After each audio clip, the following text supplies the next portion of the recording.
natin. Here we go. Yes, ito na mga kaibigan. So, anything can happen dito. Sa game number 3, kayo kung anong nostra nyo. Ano ba sa tingin nyo? Sino dito sa dalawang team na to? Don't forget to comment dyan sa ibaba kung sinong sinusuportahan nyo. Pero to be honest, sa inyong lahat tayo dito, panalo sa pagpanood pa lang nitong ng series nitong dalawang team na to. And so far, I think nawawala na yung focus ng NXP for going for bans agad on the tanks, the big tanks, which is very, very good para kay Chuck. Baka, feeling ko kung ako yung Execration, first pick tank na ako, no? Exactly. Kasi for sure may mawawala at mawawala eh. And the bans are for the Yuzong. I think Yuzong obviously deserves a lot of banning. Despite the nerf, kahit na-nerf na itong hero na to, napakahapdi pa rin talaga. Especially pag nag-compress yung mga kalaban mo sa paligid mo, aabsorban mo lahat ng ano. Exactly. Saka ano din mostly yung Yuzong heroes, players natin is on the-execute. Parang, di ba, pagka kumuha ka ng medyo, going back dito, I really like the first pick dito, na Execration, na having the Farsa. And what that makes me think that NXP Solid are willing to give the Farsa as long as makuha nila yung Kufra ni Yawi. Yeah, and Yawi actually is going to be on a very comfort hero here para sa NXP Solid, which is that Kufra. And I'm pretty sure medyo napangiwi ng konti si Chakno doon. I'm pretty sure gusto niyang mag-highlights dito si Chakno din, di ba? Pero of course, it will be the most solid picks from NXP, which is that Ling from the last game as well. Totoo yan, Kuya Rockard. What I'm thinking right now is that kung kukunin na ba nila kagad dito yung hero ni Chakno kasi Atlas is still open. But if they're gonna be miss this opportunity, posibleng maban dito. Pero yun na nga, they're gonna be taking down the Atlas. Kasi if ever man na, sabihin na natin, yes, may tank na ditong NXP Solid, but still, this is a 10-hero ban mga kaibigan, and most likely mababan niyang Atlas. So, I guess medyo nandun tayo sa part ng ng comfortable picks nilang lahat to I mean, eto Max on Farsa, Benny Cutie sa Cho, Chakno on Atlas. Meanwhile, yung kabila, ganun din. Yes, and on the other side, NXP, siya din yung isa sa mga pinaka-solid na, aside from Chakno, siya din yung isa sa mga pinaka-solid na Khalid player na nakita natin from last week, where ginamit ng NXP yun and they won in a very big way. Now, yung comfort heroes naman ngayon is, naisipin natin is, kamusta kaya? Sino kaya gagamitin? Ni Kuya Billy Boy. Yun ang malaking tanong.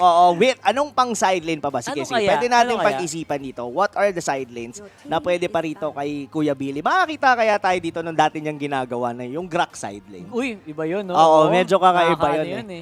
Medyo hindi siya yung makita mo lagi kasi technically Grak is very difficult. Napakahirap niyang gamitin sa side lane kasi clear ng clear and then you're forced to rotate everywhere else.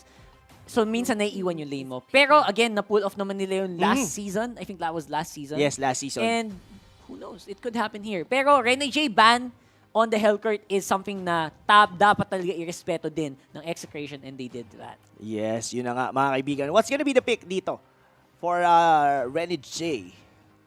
So I really like the band din ng Hellcourt kasi isa rin talaga yan sa mga heroes ni ni Rene J, and the Cho na nasa kamay dito ni Benny Cutie. Comfort na comfort yan for Benny Cutie. And Esmeralda is ban, and that might be parang familiar to Yes, I mean Gato Kacha, probably baka magpalit sila dito. Will Rene J be the one to use the Khalid? Kasi I think MB is the one who's using the Gato Kacha for the side of NXP Solid. That's true. Kanina, he was the one who used it. And pwede din namang si Rene J going for the off-lane Khalid, which is uncharacteristic. Pero it still works. And tama pa rin naman sa roles. X-Borg's gonna be the, I think that's gonna be the safest way to pick it on the side lane. And wow, ladies and gentlemen, this can be Hate's Lancelot. Isa to sa mga comfortable picks din dito ni Hate. Yan si X-Borg. Kahit bugbugin mo ng bugbugin yan, only armor yan. So, it's going to be, kahit pag initan yan ng, NXP ngayon, okay lang. Kasi pag nag-immortality ka, buwabalik yung armor. So, yung Firaga armor is going to be a big headache for them to deal with. And Hate gets a big comfort pick on the Lancelot. Napaka-komportable ni Hate dyan. Totoo yan. And I think, I was thinking kay Chester kanina if they're gonna be picking the Chango. But I think the Kagura, it actually makes sense in terms of team fights. Diba? I mean, ang bilis na, yun ang overturn. Pero ikaw, Kuya Rockard, the game has been set. Nandito na yung mga heroes dito ng ating mga teams. Who would you pick? Yeah, I give you the first one. Sino sa tingin mo dito for game number 2? Game number 2, I think this could be an NXP fight. Although yung last pick nila, medyo kinabahan ako sa Kagura. Depende sa performance ng Kagura, I still think NXP will win this. Alright, NXP solid para kay Kuya Rockard, but ako gusto ko yung mga picks dito na Execration. Sobrang comfortable nung picks ng Execration. Sobrang 50-50 ng labanan na to. Exactly. And ito pa, lalo na to, if katulad kanina, di ba si Zapno yung laging nagiging target nila. Now, he's on the X-Borg. Probably a high survivability rate doon sa side lane. So hindi siya ngayon basta-bastang mapapasok given na first item noon is Immortality. I definitely gonna be picking Execration dito sa game number 3. Alright, so, let's have a 50-50 here. Decision na nga. Oo. It's gonna be a big one, ladies and gents. Ready na ba kayo? Kumain na ba kayo? Dahil ito na ang huling laban ng NXP versus Execration sa araw na ito. Yes, yun na nga mga kaibigan. Sino dito ang mag-uuwi ng bragging rights dito sa dalawang team na to? Pero ito na hinihintay nating mga TP at saka mga stickers na pinangako sa atin ni Kuya Zapno. Pero look at here on the mid, ang ganda ng mga pokes nila dito, Kuya Rockard. Oh my God, the pokes are real and that's going to be a very hard lane to fight here. Lalo na ngayon si Eto Max, naka-farsa siya. One of the best supports obviously in the game right now with so much range and damage output early on pa lang. So, Execration, expect ko na kayang-kaya ng kontrolin yung early game with the help of these two people. Pero syempre, titignan natin kung paano ang pasok ng NXP. Hindi nila papayagang free na buff lang to and guguluhin lang nila. Hate will still get the buff. Ang galing nung ikot doon ng NXP solid. I mean, trying doon. Pero ito, mukhang maaabutan yata rito. Chakno spotting out, trying to deny the purple buff dito. Kami naman, sabi nila. Oo, but Rene J, tama lang din yung dating niya rito. Mukhang masisecure naman dito ni H2O yung kanyang buff. Yep. Very close to level 4, so I think we will expect a lot of big team fights here. Pero again, what is going to be the setup? Paano kaya yung gagawin ng NXP dito to actually invade? Kasi this is gonna be a difficult jungle to invade. Hindi nila magagawa yung mga usual na ginagawa nila na papasok sa jungle nung walang problema. They actually will have to deal with so much threats mula sa Execration dito sa laban na to. Most likely. Pero siguro gonna be giving the reason why I actually picked for the Execration. One thing is Farsa. Farsa, I mean, one of the best support heroes talaga, I think, on this meta. Then, number 2 is the Renejade's hero. Kasi, to be honest, sa mga nakikita ko, ang dami kong to be honest, pinansin nga ni Prof. B kanina yun Pero, nagsasabi kasi ako ng totoo. Yun lang gusto ko sabihin. Si Renejade kasi... Rob Luna does not lie. Oo, lagi ko siya nakikita sa mga offensive type ng heroes. Like, yung kanyang Cho, yung kanyang Hellcurt. Pero, if you're gonna be giving Renejade a defensive hero, kumbaga may part sa akin na hindi natin na ma-maximize si Renejade. Nasasayangan ka. Oo. Sa pick na yon and it's a good pick. Pero it's on the wrong player. Yes.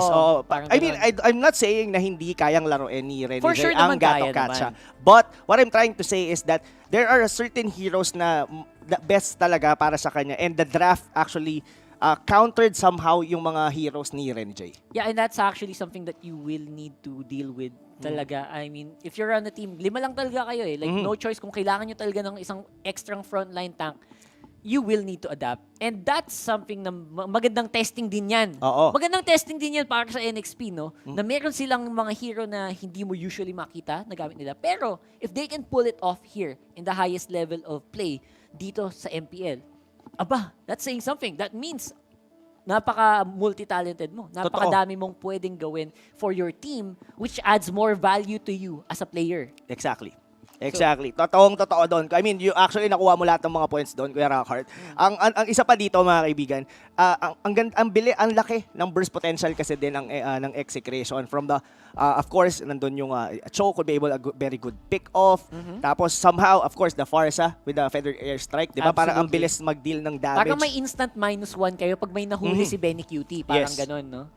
And the Farsa is something that you need to really look out for. And si Ito Max ba may gamit? Sobrang, it would be a different story siguro kung napunta to sa, kung napunta to sa NXP because Chester is very good on that. Actually, both of them are good Farsa players. Very good Farsa players. Ang inisip ko lang talaga, yung Kagura pick, how does it deal with the Farsa pick? Diba? Sa early game, obviously, lamang na lamang kasi si Farsa. Pero pag nagkumpul-kumpul na kayo, tas hindi nyo napansin yung Kagura, dun na nagkakanda-leche-leche yung lineup. Totoo. So, depende sa sitwasyon, depende sa posisyon pala, ni Chester sa magiging laban sa mid-game. Pero again, medyo mid-game pa yun para sa akin. Ang problema kasi sa sa isang Kagura is that he actually needs a little bit of time compare sa isang Farsa. I mean, Farsa, kailangan lang niyang mag-level 4 and that's it. Oo. I mean, kahit Arcane... Kahit no items pa, no? Oo, kahit Arcane boots lang. Any boots, to be honest. Kaya niyang i-mag-deal ng enough damage. But that's a different for Kagura. Ang difference lang nila probably is yung mechanics nila sa mga team fights, which is after ng Feather Airstrike, mas malaki na yung maibibigay ng isang Kagura. But will they be able to have that time para magkaroon ng item din si Chester? Yun ang kailangan nating tignan. And nagiging solid, nagiging klaro na kung ano yung mga win condition ng ating mga manlalaro dito ngayon. Yes, yun na nga. Pero still, medyo nagiging cautious sila dito. This is not what we've seen on the first 2 matches nila. And I think ang unang sagupaan natin dito paglabas pa ng first turtle Yeah, for sure, the first turtle is going to be the biggest deal. Lalo na si H2O. Matang-mata niya yan. Like, if he does not get the turtle early on, that's gonna be a problem. But looks like it's gonna be a team fight here sa mid lane. Mga kaibigan, si Hate na nadulas yata dito. With H2O picking up the first blood. I think he wanted to dive further. Ang maganda kasi doon, Kuya Ra, ang ganda ng pwesto din doon ni Renny J. Naka-ready yung niya doon, yung tawag dito, yung pag-taunt niya doon, tapos naipit sila, even with the Jit Kundo doon. Pero, wow, what a very timely play doon for pero dito tumalon si Yawi not being hitting with Benny Cutie and ang daming TP kong nakita doon. Yep, that's a lot of TPs and Benny Cutie showing na napaka-confident niya, kayang-kaya mag-survive there on the bottom lane. Pero ngayon, Turtle in 10 seconds, ano ang magiging reaksyon ng Execration dito? Yes, but still, they're still waiting na mag-level 4 dito. Ito yung yung timing minsan pagka sa purple buff, pag kinuha mo siya agad, sumasakto siya sa labas din ng Turtle. Exactly. So, ito na yun. Now that meron ng buff si Hate kahit paano, wala siyang orange pero may blue siya, so kaya niya mag-skill spam ng konti para maging mas komportable sila dito sa laban, sa ilalim ng Turtle, which is mangyayari na yata in a few moments. Execration, inunahan na agad ang NXP. NXP going in and starting to do the collapse. Yes, pero wala yata ditong pangpalipad si Eto Max, but the ultimate coming from Yawi will be there just to secure. Chester will be taking down that Farsa. One man down for the side of Execration. But ito na kaya, kukunin na kaya nila dito ang turtle ng NXP Solid. Nga ba sinasabi natin mga kaibigan, now NXP after 1 kill lang on Ito Max, si Farsa pa nawala. No more vision and no more damage output. They could do this, pero syempre dahan-dahan muna. Chakno, gahanap ng pwesto, looking for the big fatal links. Secured by Rene J ang turtle, hindi na bigay kay H2O. Ang ganda ng Fatal Links pero hindi enough yung follow-up dahil si Eto Mac, isa lang yung tumama dun sa Feather Airstrike. Raging Sunstorm will be there. Yawi dito, pinapakuluan, pinapainitan dito ni Paling Zapnu. H2O going all in and MB still alive doon sa may bandang likuran ng NXP Solid. Napakagandang pasok nun. Of course, we still have a sacrificial lamb here. Yawi going down. Pero again, Turtle on the wrong target. So masakit-sakit si Rene J dito. Akala yata niya health pa siya eh. Ang maganda sa ginawa doon ng NXP Solid is hinold nila si Chakno. Kumbaga hindi nila pinilit yung Lord. Then yes, nakakuha na magandang Fatal Links at actually tatlo or actually 4. Pero yun nga lang hindi umabot doon yung backup dito ng Execration. Still, hindi ko be able to pull off at least killing Yawi on the process and MB medyo nabuhay siya doon. Ang pinakamalaking doon is nahuli si Hate. Yeah, sobrang sayang nung engage si Chakno kasi yung follow-up kulang lang din. Tapos nahuli pa nga si Hate. Which is naging napakalaking problema dito para sa Execration. Now, it is going to be NXP barreling down! Beautiful Tiger's Revenge and the Fatal Links para makaganti. Pero makakatakas naman ng NXP doon sa engage niya with Rene J with the zone. Grabe! Panigurado? Grabe! Kuya Rockert, sobrang MVP ng mga galawan dito ni Yawi. I mean, yes, with the Tyrant's Revenge doon, huli niya kagad yung dalawa. At then as well, Rene J just zoning out with the Avatar of the Guardian, giving an anxiety dito kay Eto Mac. Hindi siya basta-bastang makapag-feathered airstrike. That's kasi true. Pwede siyang biglang talunan ni Rene J. And Rene J definitely knew when to go in. Kailangan nila i-secure yung tower na yun. Kailangan nila ma-secure yung HP din nila H2 kasi napuwersa din sila H2 na mag-tempest of blades para makaiwas sa damage output. And syempre, Avatar the Guardian, great zoning tool. Kahit hindi tumama yan, basta takutin mo lang yung kalaban mo, nagawa mo na yung trabaho mo. Exactly. Looks like Hate dito, hindi nakakakuha ng the usual place niya sa kanyang Lancelot. Lagi siyang napipick up dito mga kaibigan. Feather is like, look at Yawi, look at the avatar of the Guardian from Renegade hitting the Farsa. 2-man down para sa side ng Execration. May fatal links pero hindi enough. Chakno dito mukhang mapanganib. Habol na. MB will be taking down the Atlas and that's gonna be a 3-man down for Execration. May susunod pa nga yata record. That's gonna be Zapnu almost killing everyone from the side of Execration. Benny Cutie just getting a consolation tower dito sa bandang ibaba. Mga kaibigan, ang score 1/10.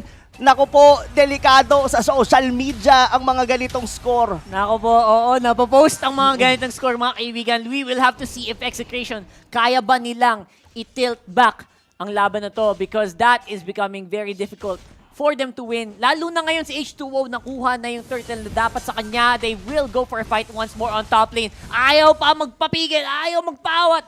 NXP, they will have control of this game with a almost 5,000 gold lead. Oo, grabe. I mean, H2O dito mga kaibigan, ready in the zone. 504 KDA. Literal dito, Rockhart. Talagang nagsusnowball na rito ang NXP Solid as of 7 minutes into the game. They could be potentially na mag-deny na rin dito. Pero si Hate doon na naman yung nahuli. Same spot? Same spot. Ang matindi rito. Kung ano yung score ni H2O, yun naman yung kabaliktaran nung kay Hate. Baliktad na baliktad as in. I cannot believe my eyes. Okay, here we go. Ito, Max. Tuloy-tuloy. H2 ayaw pa rin mapigil with Chester in danger though with the last Insanity. Zapnu, na-takedown naman niya ang kanyang karibal. Pero for the meantime, lamang pa rin on the map. Everyone else starting to get in position for a big push. Totoo yan mga kaibigan. 4,000 lead pa lang naman dito ang NXP Solid. And what's, at least there's still gonna be a good juice for Execration because they do have here the Forza that could be able to withstand or at least go into the late game. That Way of the Dragon ni Benny QT pero hindi yata enough, but the Feather Airstrike will be there. Chaknu will be taking down the life dito ni Yawi. And Outer of the Guardian out for Renegade. Yep, dahil doon, and of course, they will still get something for that. Ang problema dito, nagiging hit or miss na, slowly yung mga engage ni Yawi magiging problema kasi pinsan pag sobrang ganda ng momentum mo, mapapa-go ka na mapapa-go. Oo, kumbaga parang ano parang in-hit ka eh. Oo, in-hit Oo, eh, gigil diba? na gigil ka. So parang you have the momentum, you tend to probably commit mistakes kasi nga more on aggression ka going forward. Pero ito, mukhang triangle Behind enemy defense yung lines. pinapakita rito for Benny Cutie pero isipa, kinounter ng Tempest of Blade. Pero Where you H2O, going? para sa likod, eto Max, tamang-tama yung pasok niya pero ang bilis tumalon sa pader doon ni H2O and still gonna be alive dito sa laban na to. Grabe yun. Wala akong masabi doon. Natahimik ako. And of course, makuha pa rin ng NXP yung turtle sa top lane habang nangyayari lahat ng to. H2O should have died. Oo. Pero hindi pa rin talaga. Isang ano na lang yun eh. Isang one hit na lang isang yun eh. one hit, isang kiliti. Look at that, mga kaibigan. My Yawi gosh. dito, trying to check on the bushes dito. Mga kaibigan, still, this is an NXP Solid. A game to lose para sa kanila. It's up for Execration to hold dahil isa na lang or probably yung torrent nila dito ay nauubos ng paunti-unti sa kanilang tier 3 turret na lang halos yung nabubuhay sa kanila aside from the top lane. That's right. And I think gusto na rin tapusin ng NXP Solid yung bottom lane second and yung top lane second. So this is a lot of gold. Isang katutak na gold pero mahuli ba nila sa H2O? Will be going down there. Yawi with a big engage. Fatal Links mag-isa. Ganong kakamahal. Neto. Buhay pa din! Buhay pa din! Kuya Rakay! Grabe naman si Boss Yawi going Oo. down with the last Insanity. Pero looks like H2O kuha pa rin ang target sa gusto niya. That's Zapnu once more on this X-Board. Grabe, still 4-man down sa Execration. Si MB tumambay na sa base dito ng Execration. Sabi niya, ako na lang bahala dito mga tol. It's gonna be Eto Max na lang ang buhay. This could be it! This could be it, man. A very, very strong finish kung sakali. NXP wants to go in. Tower lock, base lock agad. Pero, buhay looks pa! like Eto Max. Wala minion wave! Walang minion wave. Sinakripisyo niya sarili niya para maklear. Oo, wow! Buti na lang nandun si Eto Max. Hindi pa tapos yung akalain yung laro dahil nandito pa ang Execration. Humihinga pa mga kaibigan. And it's still going to be a 9K goal lead. A very solid 1:10.5 minutes. Pero, again, hanggat hindi bumabagsak ang base, hindi pa tapos ang labanan. Hate going out of the Phantom Execution. Pero ang problema, bawas niya. Nasaan na? 0-6-3 on that Lancelot. Yes. Ang ano, no, kumbaga parang ang naging play doon ni Chuck, no, sa tara, tanggalin na muna natin sa equation si Yawi. Pero grabe yung kunat doon ni Yawi. Yes, nakahuli. Pero ito, mukhang ang speaking of huli, that's gonna be Chester. Pero si Emby rito, mukhang siya yung susunod. Look at the damage. Eto, Max, dito medyo nararamdaman na ng NXP Solid. Medyo kailangan mo nang i-hold ng NXP yung kanilang aggression kasi pwede pa din kumambak dito ang Execration. Yep. Malaking bagay yung -1 and again, kita nyo naman walang 0-6-0-6. Pag nag-item lock, pag nag-late game, lahat na kayo full items. Kahit anong standing yan, ganun pa rin. So I think yun yung ginagawa, sinusubukang gawin ng Execration ngayon. As in, clear mo lang lahat ng minion waves hanggang umabot na naman tayo ng 30 minutos dito. At pantay-pantay na naman tayo. Feeling ko, pinlano ni Ginoong Valdez to eh. Tingin ko. Nasabi niya, sige, paano muna natin sa early, tapos comebackin nyo. Then, yung sa malaking dulo, comeback. bahala na kayo kung sino makakuha.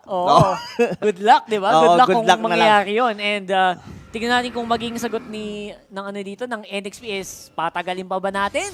I don't think so, kasi Luminous Lord na to, Kuya Robert. Big deal na to. And Chakno, all eyes on Chakno dito. Kasi ngayon, kumpul-kumpul kayo, there's a good chance mahuli kayo if you don't keep your eyes out. Problema, Execration, ang sagot nila, ayaw namin. Hindi kami papatol. Anong akala nyo sa amin? We will wait on the base and we will try to fight you pag dumating na yung Lord. Oo, totoo yun. Kasi ano din it's gonna be risky for them to be able to dive that one out. Yes, there's a potential na manakaw nila yon, pero up until what extent, di ba? So I think they could be able to hold pa rin naman, like what we said, meron silang Farsa dito that still have an item naman. May Lightning Truncheon na si Etomac dito. Could be able to deal damage. Probably makuha, I think basag naman na yung top lane talaga nila. Yes. So it's gonna be okay. So ang sagot dito for NXP Solid is, kaya ba nila na i-hold yung mga lanes na halos sabay-sabay? Kasi kumbaga yung Lord, hahayaan na nila yan. Tama. Tapos i-flow na lang nila yung mid tsaka yung bot. Pagsasabayin nila yung gitna saka yung ibaba. So, ang tanong is, kaya bang madepensahan ng Execration And ang I think ito 3-lane yun push? mukhang sakto to. Sakto to. Here we go. Sakto, sabay-sabay. Let's go! Will it be a big team fight or will it be a separate fight on top, mid, and bottom? Let's see, Kuya Rob.